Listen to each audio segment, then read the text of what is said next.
नहीं नहीं, मैंने लगा कि मुझे वैसे बोल ही देना है कि नहीं ये क्या है क्यों है। ओके कोई नहीं, चलो।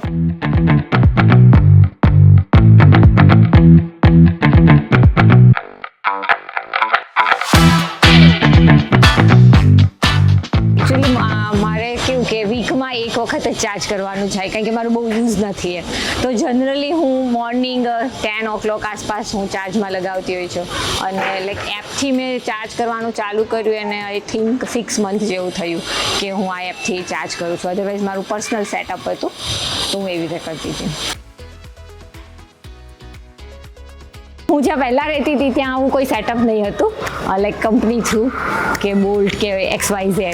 તો અમે પોતાનું એક પાર્કિંગ સ્લોટમાં એક સેટઅપ અરેન્જ કર્યું હતું, પણ પછી ધીરે ધીરે કે સેફ્ટી રીઝન માટે એ બી અમને બી નહોતું સુટેબલ લાગતું, સોસાયટીને બી નહોતું લાગતું, પછી અમે એ ડ્રોપ કરીને પછી આ સેટઅપ યુઝ કર્યું હતું. સોસાયટીને સેટઅપ કરીને આપ્યું છે એ વધારે બેનિફિશિયલ છે, અને સિક્યોરિટી રીઝન મેં આગળ કહ્યું એ રીતે કે સિક્યોરિટી રીઝન માટે બી બહુ સારું છે, અને કોઈ ઝંઝટ નથી કે મારે પોતાને એક ઇલેક્ટ્રિશિયનને બોલાવવાનો છે કે XYZ સેટઅપ કરવાનું છે ને કંઈક કન્સર્ન કરવાનું છે. અમારી સોસાયટી પ્રમાણે 2 સેટઅપ છે તો અવેલેબલ હોય કે એવું નથી કે ભાઈ ચલો ક્યુમાં ઊભું રહેવાનું છે કે ક્યુમાં સ્કૂટર રાખવાનું છે, આપણો ટર્ન આવે ત્યારે થાય. એટલે એ બી સારો ઓપ્શન છે કે વેનેવર તમે જ્યારે ઈચ્છો ત્યારે, કારણ કે સોસાયટી પ્રીમાઇસીસમાં છે એટલે તમારે આઉટસાઇડ જવાનું નથી. ઇવન તમારા યંગ કોઈ એવા એલ્ડર ચાઇલ્ડ છે એ બી હેન્ડલ કરી શકે, જે મોબાઈલ એક્સેસ કરી શકે છે, એ લોકો બી ચાર્જમાં કરી શકે. અધરવાઇઝ એવું કે બહાર મૂકવાના હોય તો રાત્રે ના આપણે જઈ શકીએ, આ તો સોસાયટીમાં છે એટલે એ બહુ ઇઝી છે કે રાત્રે ગમે ત્યારે યાદ આવ્યું તો જસ્ટ પ્લગ ઇન.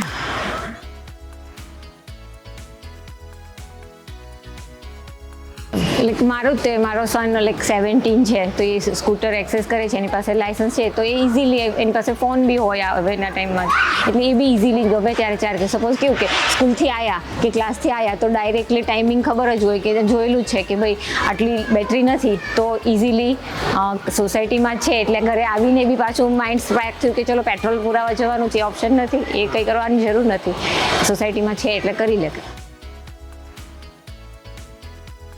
કભી કભી એવું લાગે કે ક્યારેક કે ભાઈ નાવો ફાસ્ટ થતું હોય તો સારું, કારણ કે ઓલમોસ્ટ એને ફૂલ ચાર્જ કરતાં એ મારું લગભગ 4-4.5 કલાકથી વધારે એવો ટાઈમ જાય છે.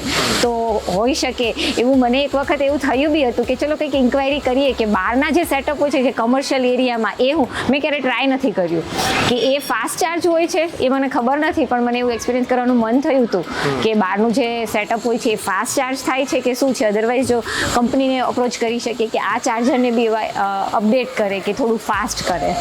ફાસ્ટ ચાર્જરની નીડ તો વધારે છે, કારણ કે અત્યારે કેવું તમે કહ્યું એની જેમ કે ઇઝી વપરાશ ઓછો છે, પ્રિમાઇસીસમાં ઓછા વ્હીકલ છે તો બધાનો ટર્ન આવી જાય કે મે બી હું તો અહીંયા જોતી હોય તો લગભગ કોઈ હોતું જ નથી હોતું, પણ ફાસ્ટ ચાર્જરની જરૂર છે કે ક્યારેક તમને મારી પાસે આ એક જ વ્હીકલ છે અને મારું ચાર્જ નથી, તો કેવું કે મારે ટાઈમ એ પ્રમાણે કાઉન્ટ કરીને પ્રોગ્રામ બનાવવો પડે કે મારો ટાઈમ આટલો ચાર્જિંગમાં જશે. જો મેં ટાઈમે ચાર્જ નથી કરી રાખ્યો અને જો આદત હોય છે કે રાત્રે ચાર્જ કરી લેતા હોઈએ કે જ્યારે વપરાશ નથી હોતો ત્યારે તો બે છે, પણ ફાસ્ટ ચાર્જરની જરૂર મને લાગે છે કે ના હોવી જોઈએ કે ફાસ્ટ ચાર્જરવાળું સેટઅપ.